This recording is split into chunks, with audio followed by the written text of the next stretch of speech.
Yo soy Rodrigo Mesú Mina, oficial de la Fuerza Aérea Colombiana. Nací y crecí en Santander de Quilichao, un municipio ubicado al norte del departamento del Cauca, departamento que ha sufrido los embates de la violencia. Provengo de una familia sencilla, estudiosa y trabajadora. Como pocos niños en este país, aprendí a nadar solo en un río y a montar bicicleta prestada por un vecino. Sin embargo, la violencia también llegaría a las puertas de mi familia. A finales del siglo XIX, el norte del departamento del Cauca seguía siendo objeto del tráfico ilegal de esclavos entre Colombia y Perú. Durante ese periodo de la violencia, esa guerra fratricida entre liberales y conservadores, mi abuelo debió dejar atrás a su esposa y a sus hijas, huyendo por su vida. Y terminando en los años 1980, la finca de mi abuela, ubicada en Caloto, sería invadida por la guerrilla. Con todo esto, ingresé a la Fuerza Aérea Colombiana. Y me movía un deseo incontrolable de querer ayudar al progreso de mi país. Yo me imaginaba conociendo no solamente nuevas personas, sino las culturas de este país y los lugares más recónditos. Y tal vez lo hacía para que no me doliera tanto el hecho de tener que dejar a mi familia. En especial a mi mamá, a quien le decía, tranquila negrita, yo voy, estudio 4 años y regreso, no se preocupe por eso. Pero yo le estaba diciendo mentiras a mi mamá y no lo sabía. Solo con el tiempo me di cuenta que cuando uno decide hacer la carrera de oficial en la Fuerza Aérea Colombiana, nunca regresa a su casa, a menos que sea de visita. Hace 10 años, yo era tripulante de un avión de seguimiento y reconocimiento. Con 4 compañeros más, nos darían la orden que de por sí ya era trágica. Teníamos que ir a buscar un helicóptero de la Fuerza Aérea Colombiana que se había accidentado en inmediaciones del departamento de Caquetá.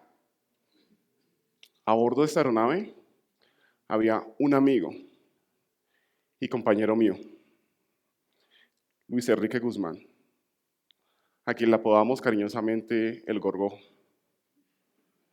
Salimos a vuelo y aterrizamos en la base aérea de Tres Esquinas en este mismo departamento. Un mensaje de voz que recuerdo como si fuera hoy. Me informaría de la muerte de mi hermano. Tuvimos que salir a vuelo nuevamente. Y después de 4 horas de búsqueda de ese helicóptero, logramos encontrarlo. Nos confirmarían que toda la tripulación había muerto. Ya el dolor era doble. 6 meses después, la llamada sería muy parecida a la anterior. Mi hermana, desconsolada, trataba de organizar sus palabras. Mi otro hermano había muerto. Yo no lo podía creer. Mi corazón estaba deshecho. Esa noche fue muy larga. Un aneurisma no le ha permitido a mi hermano despedirse de sus 3 hijos, de su esposa o de nuestra madre. Y ahí estaban mis 2 hermanos, llenos de sueños, de muchos sueños de futuro. Uno era abogado y el otro era bioquímico. Y esos sueños solamente estaban en nuestra memoria. Ustedes se preguntarán por qué les cuento esa historia. Porque fue de esta manera, tan dolorosa, que yo aprendí que si tenemos deseos y proyectos de futuro hay que empezar a trabajar por ellos ya. Y uno tiene que empezar a trabajar porque estos proyectos se hagan presentes, se hagan reales, se hagan concretos. Durante esos días de dolor, decidí tomar una decisión. Lanzarme al abismo de lo desconocido, aplicando a la beca Fulbright. Estaba totalmente convencido que no iba a ser aceptado. Pensaba que no tenía la inteligencia suficiente para pelear por estas becas, que esas becas solamente eran diseñadas para un tipo de personas dentro de esta sociedad y que mi inglés, mi flojo inglés, aprendido no en colegios bilingües, sino en muchos institutos poco reconocidos, bueno, uno que otro conocido, no me permitirían luchar de igual a igual por esta beca. Mire mi experiencia de vida. Me gané la beca.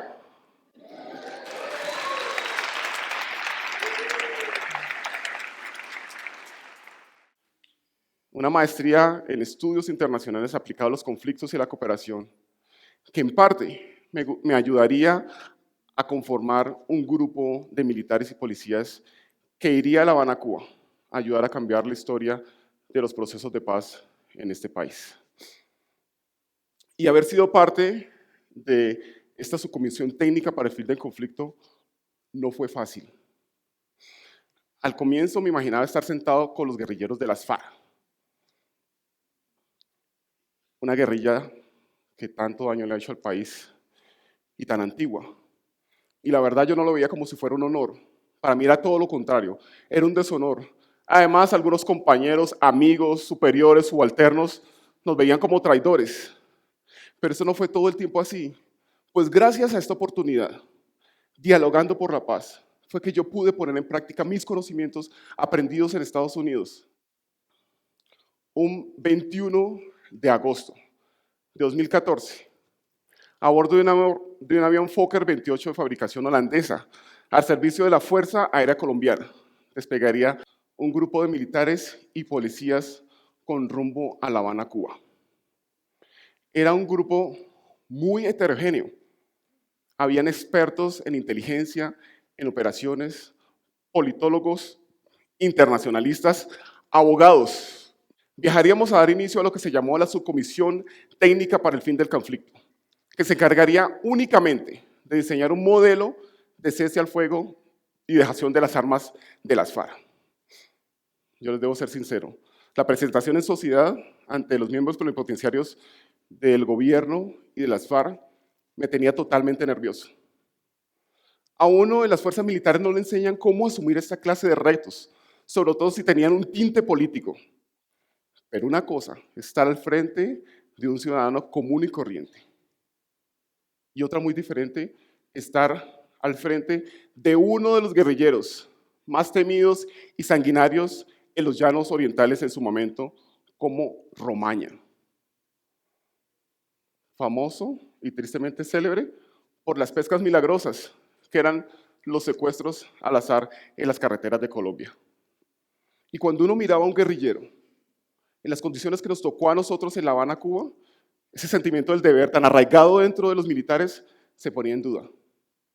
Y toda la preparación que teníamos se olvidaba. Yo ya no sabía dónde poner los ojos. Si los miraba frente a frente, creerían que yo era belicoso. Y si no lo hacía, pues que estaba mostrando debilidad. Además veníamos con el escepticismo de nuestros compañeros que sin ninguna referencia de participación de militares activos en procesos de paz dudaban de nuestras capacidades, dudaban de nuestro rol. Pues en tanto tiempo que las fuerzas militares han luchado con grupos armados ilegales al margen de la ley, nunca, pero nunca nos habían explicado que esto podía terminar en una mesa de conversaciones. Eso uno no lo aprende en las escuelas de formación, ni mucho menos en la guerra. Entonces, ¿por qué creeríamos que nuestros compañeros entenderían ese cambio de rol, ese cambio de paradigma, si ni siquiera nos lo habían explicado? La animadversión de ellos era apenas natural. Y los retirados, pues ni se diga. En La Habana, la lucha era contra un grupo de guerrilleros que generaba y todavía genera mucho odio en algunos sectores de la población. Y fue allí donde nació mi primera reflexión. Porque si los militares y policías habíamos estado en este conflicto armado tan largo, defendiendo a la población civil, inclusive ofrendando su propia vida, era apenas natural que estuviéramos en la resolución política de los mismos. ¿Por qué es fundamental la participación de militares allá en el alto nivel. ¿Dónde quedaban esas teorías que hablaban sobre los spoilers? Diseñada por un famosísimo académico experto en conflictos armados llamado Stephen Stedman. Para Stedman, los spoilers o saboteadores eran personas o grupo de personas que podían poner en riesgo los procesos de negociación y o su implementación. Para el señor Stedman y sus discípulos, imaginarse que un grupo de militares activos haría parte de los equipos de negociación en los procesos de paz y fueran exitosos sería casi imposible. La primera pregunta era parte de mi investigación doctoral. Pues luego de ser testigo de los sucesos, del éxito de los sucesos en La Habana, Cuba, y comparando este mismo rol desempeñado por los otros militares y policías en La Habana con otros procesos de paz donde participaron militares, como El Salvador, Birmania, Guatemala, entre otros, pues nos daríamos cuenta que los militares no eran tales saboteadores. Al contrario, eran personas que hablaban un idioma muy parecido al de la contraparte, que carecían de diplomacia y decían las cosas muy de frente y al instante. Y aparte de eso, eran personas conocedoras del terreno que manejaba la guerrilla. Al comienzo, los miembros negociadores de las FARC se nos acercaban y nos decían, es que con ustedes sí se puede. Y nosotros prevenidos, muy reacios. Lo tomamos como si fuera una estrategia de ellos para acercarnos a su lecho y alejarnos de nuestros líderes naturales, que eran los políticos. Pero eso no solamente sucedió con nosotros, sucedió con otros procesos de paz donde participaron militares, entre ellos con el FMLN, el Frente Farabundo Martí para la Liberación, guerrilla salvadoreña que le decía al general Mauricio Vargas, general encargado de liderar un grupo de militares muy parecido al nuestro. A él le decían, general, de no haber sido por ustedes los militares, nosotros ya nos habíamos levantado de la mesa. Y ya cuando estábamos en las mesas, volvían las conjeturas y nos preguntábamos, ¿por qué tenemos que sentarnos con estos guerrilleros si son unos incivilizados? Bueno, era muy difícil. Como militares conocíamos todo o casi todo de ellos y no queríamos involucrarnos personalmente con la guerrilla. Pero si queríamos ser exitosos, éramos conscientes que debíamos pelear contra nuestros propios demonios, contra nuestros propios paradigmas, pues el éxito nuestro sería el éxito del país. Y éramos conscientes que no solamente estábamos trabajando con guerrilleros, trabajamos con personas, con colombianos. Nuestra forma de reaccionar se ponía nuevamente a prueba cada vez que salíamos a los recesos. Y teníamos mucha hambre, nos daba mucha sed. Pero nosotros no queríamos encontrarnos con ellos en la cocina. Entonces, ¿qué hicimos como estrategia? Aguantamos hambre. Pero yo les quiero decir a ustedes, esa estrategia no nos funcionó. Pues después del desgaste intelectual que teníamos en cada una de estas reuniones, pues nosotros no podíamos esperar a que la guerrilla se comiera toda nuestra comida. ¿Qué terminamos haciendo? Terminamos saciando el hambre y la sed en el mismo lugar con ellos. Y conversando con ellos, empezamos a empatizar como personas. Entonces, los militares y policías nunca fuimos la piedra en el zapato en este proceso de paz. Es más, somos y hemos sido sus garantes del presente y del futuro. Esperamos que más allá los tomadores de decisiones nos vean como personas útiles, que podemos ayudar a solucionar los conflictos armados en otros hemisferios. 2 años y unos meses después, le entregaríamos al país un modelo de cese al fuego y dejación de las armas de las FARC. Haber creído que militares y policías se sentarían en una mesa con las FARC era imposible. En especial para una persona como yo, que viene de uno de los departamentos que más ha sufrido la violencia, las masacres de indígenas, el desplazamiento forzado de la población afro, la confluencia de grupos armados ilegales.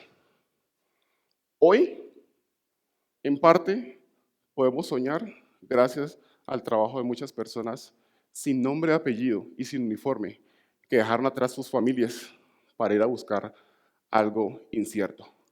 El departamento del Cauca estaba tan estigmatizado, inclusive al interior de las fuerzas militares y la Policía Nacional, que nadie quería ser trasladado a lo que ellos llamaban Caucajistán, un pequeño Afganistán dentro de Colombia. Pero gracias a ese proceso, podemos nuevamente los caucanos pensar en recobrar ese orgullo de nuestra patria chica, disfrutar los ríos en paz, el río Cauca, el río Patía, como yo no lo hice, yo los disfruté en guerra. Y quién quita en el futuro poder explotar esas bondades que tiene este departamento tan verde como su fauna y su flora.